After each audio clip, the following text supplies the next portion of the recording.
Magandang umaga! Kumusta po? Narito po ulit ang update natin para sa lagay ng ating panahon.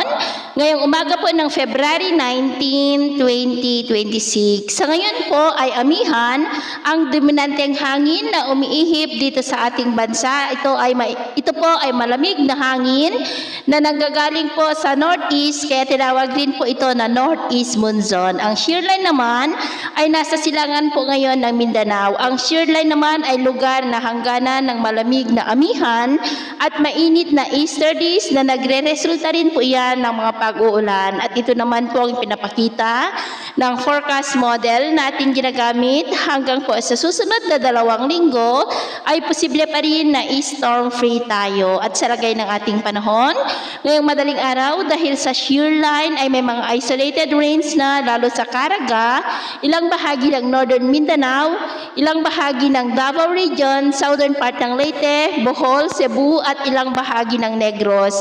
At may mga isolated rains rin sa ilang bahagi ng northern part ng Cagayan, dulot naman ng amihan. At mamaya ay sisikat naman pong araw sa malaking bahagi ng bansa pero may tsansa pa rin ng mga light to heavy rains lalo na sa Caraga, Davao Region, northern Mindanao, ilang bahagi ng southern part ng Leyte, Bohol, southern part ng Palawan at maging po sa ilang bahagi ng Cagayan. At mamayang hapon, posible pa rin ang maulap na kalangitan with isolated rain sa ilang bahagi ng ating bansa, kaya mag-ingat pa rin po tayo sa mga banta pa rin ng mga pagbaha at pagguho ng lupa. At sa atin naman pong mga baybayin, maalon po ngayon sa silangang baybayin ng ating bansa, northern seaboard ng Luzon at kanlurang baybayin ng northern Luzon ng mga alon ay posibleng aabot hanggang po sa 1.5 to 3 meters height. Hanggat maaari ay iwasan na po muna natin ang papalaot dyan sa mga may kulay pula para mas makaiwas